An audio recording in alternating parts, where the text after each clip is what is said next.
Jogging had always been Mark's way of unwinding after a long day. The rhythmic pounding of his feet against the pavement, the feel of the cool breeze, and the stillness of twilight made the exercise cathartic. He lived in a quiet suburb surrounded by woods, which gave him a sense of peace and security. It wasn't the first time he had jogged at dusk. In fact, dusk had always been his favorite time. But this night would be different. He could feel it in his bones, even as he tied his running shoes. The evening air had a bite to it, unusual for late summer. Dark clouds loomed over the horizon, giving the sunset a strange reddish tint, casting eerie shadows that danced with the wind. Despite this, Mark began his usual route through the neighborhood, planning to loop around the wooded trail behind his house, as he had done countless times before. As he jogged, he noticed an unsettling quiet. No children were playing in the streets, no cars passed by, and even the chirping of birds had vanished. The silence wrapped around him like a heavy blanket, making every sound he produced seem amplified. The crunch of his feet against the gravel, the steady rhythm of his breathing, and even the rustle of leaves felt intrusive against the stillness. When he reached the entrance of the wooded trail, something made him hesitate. The trail, usually inviting with its familiar path and gentle curves, looked darker than usual. The trees swayed gently, as though whispering to one another in a language only they understood. But Mark pushed the unease aside, chalking it up to his mind playing tricks on him. He took the first few steps into the forest and the air seemed to change. It felt heavier, almost oppressive, as if the trees themselves were watching him. But it wasn't until he was a few minutes in that he began to notice the true strangeness. His footsteps no longer echoed alone. At first it was faint, a second set of steps, slightly out of sync with his own. He slowed his pace, and the sound did too. He stopped, heart pounding, and the other steps halted as well. Mark scanned his surroundings, peering into the dense undergrowth, but he saw nothing, just shadows stretching long and dark between the trees. His heartbeat echoed in his ears, but he tried to calm himself. Maybe it was an animal, or perhaps his imagination was running wild. After all, this wasn't his first time jogging in the woods and he'd never had any issues. He took a deep breath and resumed jogging. The footsteps started again, faint but present. Now his mind began to race. He turned his head over his shoulder periodically, scanning the path behind him, but still, nothing. Yet the footsteps remained, persistent and unnervingly consistent. Mark picked up his pace, the adrenaline kicking in as his jog turned into a sprint. But no matter how fast he ran, the footsteps kept pace, neither gaining on him nor falling behind. Always the same distance away. It was as though they were mocking him. After several minutes of this, Mark's muscles screamed for relief. He slowed again, his breaths coming in shallow gasps. The footsteps continued, but now they seemed closer, more deliberate. The sense of dread that had been gnawing at him since he entered the trail grew sharper, more urgent. Then up ahead, he spotted something on the trail that shouldn't have been there. It was a figure standing perfectly still. The person, or whatever it was tall, dressed in a dark hoodie, its face obscured by the growing shadows. The figure didn't move, didn't make a sound, but just stood in the middle of the path, as if waiting for him. Mark froze, his breath catching in his throat.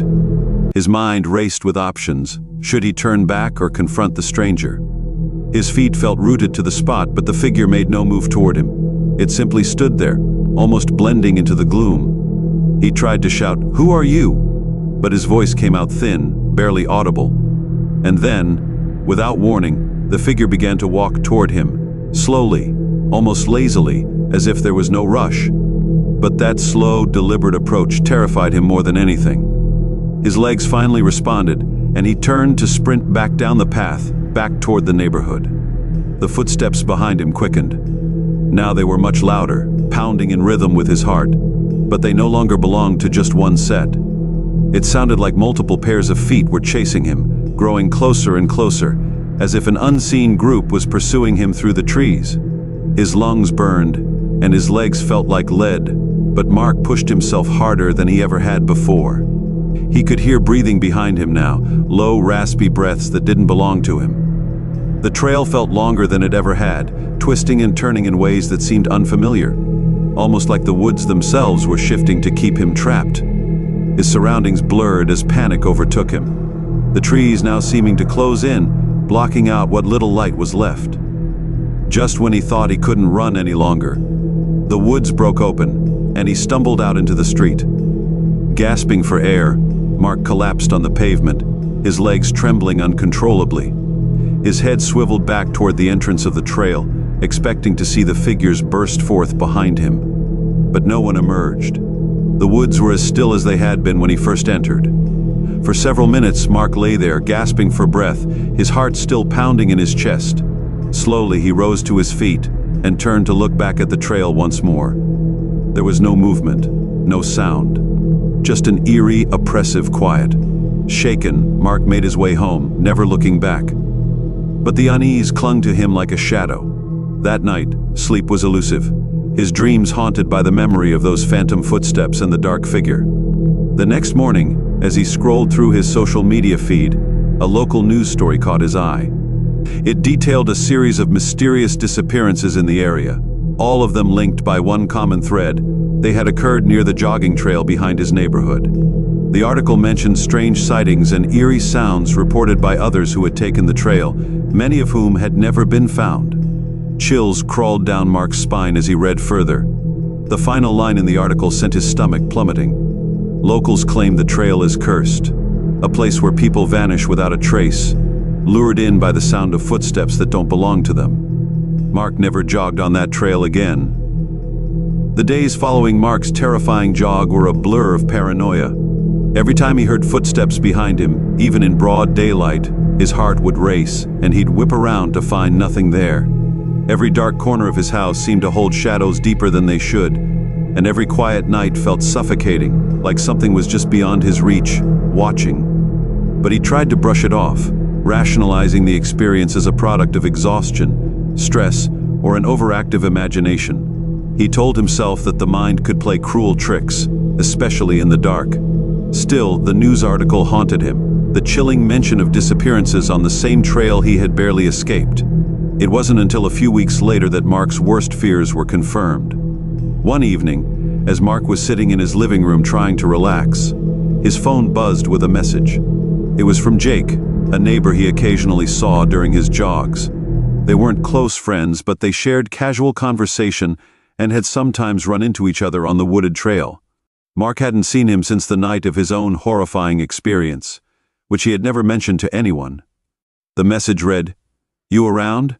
Thinking of hitting the trail soon, wondering if you're up for a run." Mark's fingers hovered over the screen as dread washed over him.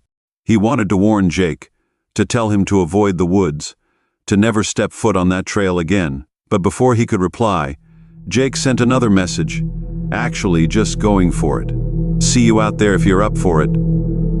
Mark stared at the screen, his heart pounding in his chest. He typed a quick reply, "Don't. Something's wrong with that trail. It's not safe."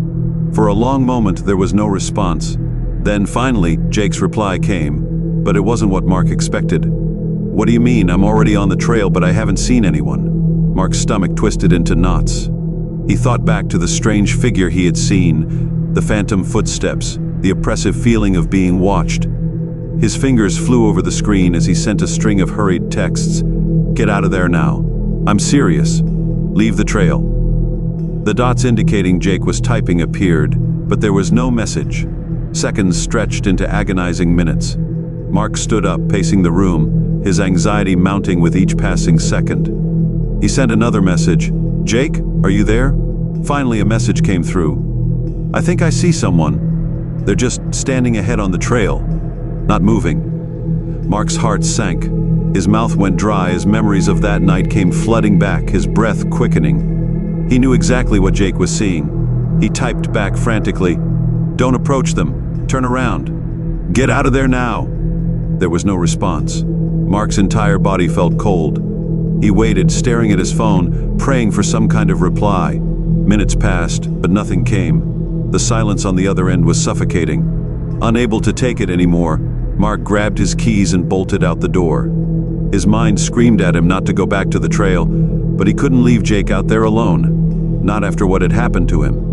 He jumped into his car and sped toward the trail, his pulse hammering in his ears. When he arrived, The trailhead looked the same as always, unremarkable, calm, as if it hadn't been the setting for so much terror. But the stillness of the place felt wrong. The sun was beginning to set, casting long shadows through the trees. He got out of his car and stood at the entrance, trying to catch his breath. He shouted into the woods, "Jake! Jake, are you there?" No reply. Mark took a few hesitant steps forward, his body trembling. The trees loomed overhead, their branches like skeletal hands reaching down to swallow him whole. The memory of those phantom footsteps echoed in his mind. But he forced himself to move deeper into the woods, calling Jake's name repeatedly. Suddenly, his phone buzzed in his hand. He looked down, his breath catching in his throat. It was a message from Jake. "Come find me. I'm further down the trail." Mark's instinct screamed at him to turn back, but he pushed forward, jogging now, the foliage crunching beneath his feet. The deeper he went, the darker it became, the dimming sunlight barely penetrating the thick canopy above. The path twisted and turned in ways that felt unnatural, just as it had that night. His phone buzzed again. "I'm waiting." Almost there. Mark stopped dead in his tracks, his hands trembling as he looked at the message. Something wasn't right.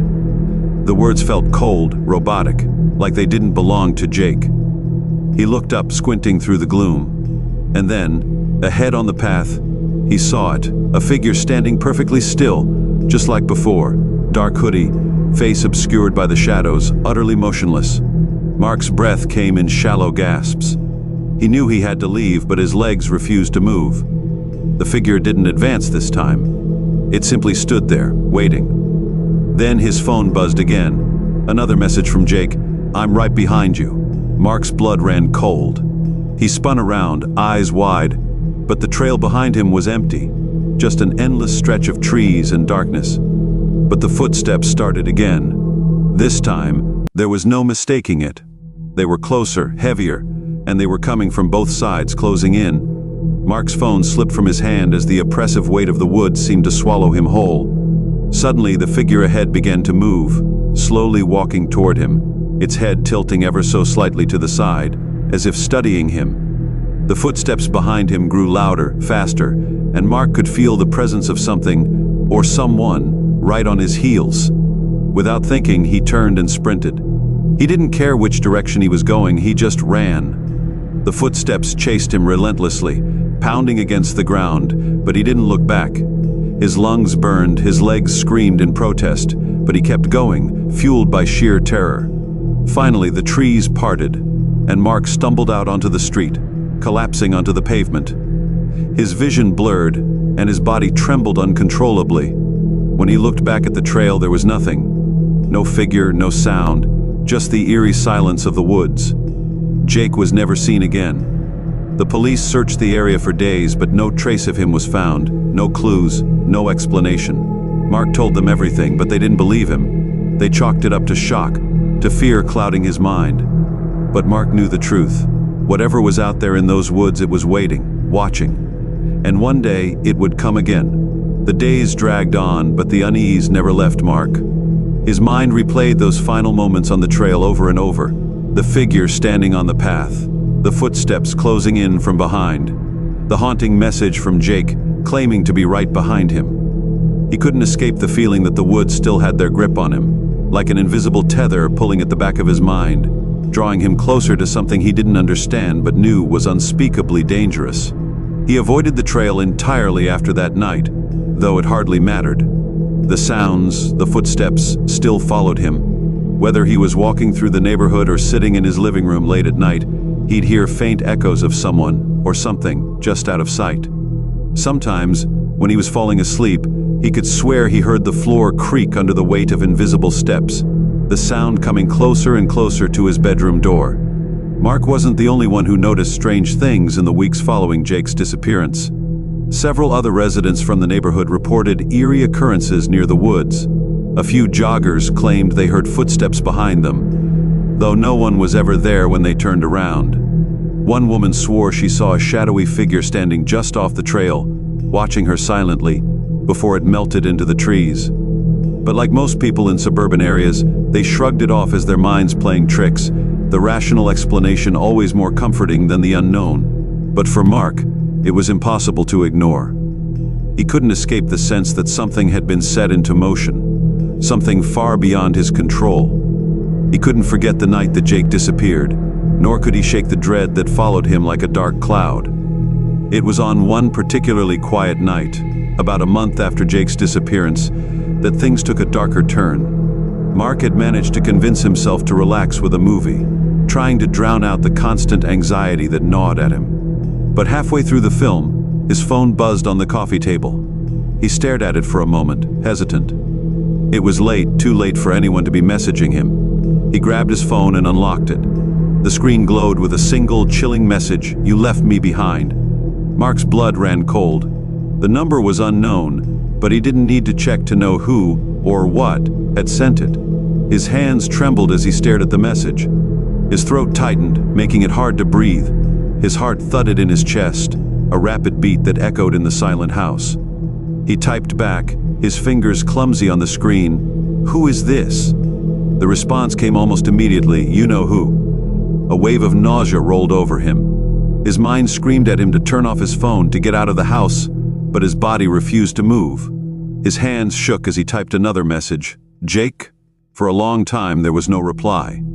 He could hear the hum of the refrigerator in the kitchen, the faint rustle of the wind outside, and the pounding of his own heart. Then finally the phone buzzed again. "Come back to the trail, I'm waiting." Mark's stomach twisted in knots. He dropped the phone, letting it slip from his hands onto the couch. This couldn't be real. Jake was gone. He had seen the search parties, the police scouring the woods, finding nothing. It had been weeks. No one had heard from Jake. No one, except now. Mark's mind raced. Was this some kind of cruel joke? Someone playing with his emotions? Or worse, was this truly Jake, or whatever was left of him, reaching out from the darkness? The thought made his skin crawl.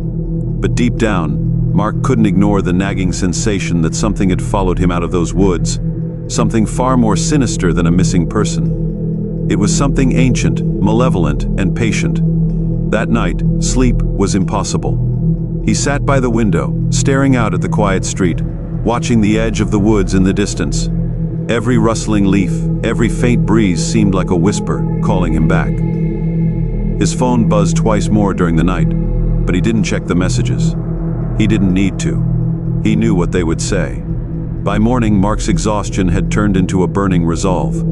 He couldn't live like this anymore. Haunted, paranoid, waiting for the next chilling message or strange sound in the night. There was only one way to put an end to it. He had to go back. He had to face whatever was waiting for him. The idea terrified him, but it was better than living in constant fear. So, that evening, when the sun began to dip below the horizon and the familiar twilight fell over the neighborhood, Mark found himself standing at the entrance of the trail once more. His feet felt heavy as he stared into the darkening woods. The trees loomed ahead like silent sentinels, their branches swaying gently in the evening breeze. Every fiber of his being told him to turn around, to walk away and never return, but he couldn't. With a deep breath, Mark stepped onto the trail, the crunch of gravel beneath his shoes unnervingly loud in the growing quiet. The air felt thick again, as if the woods themselves were closing in around him. He walked further, deeper into the path, his senses heightened, every sound amplified.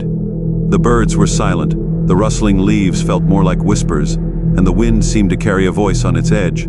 A few minutes in, and the familiar sound returned, footsteps. Not his own, but another set, perfectly in sync with his, just like before. He tried to ignore them, but they grew louder, more insistent, until it felt like someone was walking right beside him. His phone buzzed in his pocket, and despite the dread gnawing at his insides, he pulled it out. A new message flashed on the screen. "I'm right here." Mark froze, his hand trembling as he gripped the phone. He looked around, his breath shallow, but there was no one. Only the dark path ahead, winding deeper into the woods. He could feel something watching him, something hidden just beyond the edge of his vision, waiting. Then, he saw it again. The figure. It stood further down the trail this time, half obscured by the shadows but unmistakable. It didn't move. It didn't need to. Mark could feel its presence pulling him forward. His phone buzzed once more. "Don't leave me again." The figure began to move, taking slow, deliberate steps toward him. The footsteps behind him quickened, the sound of something running at him, growing louder, closer. Mark's body screamed to run, but his legs felt like they were cemented in place. The darkness swallowed him whole, and for the briefest moment he thought he heard Jake's voice, pleading, desperate. Then the footsteps stopped, and the woods fell silent once more. Mark never left the trail that night.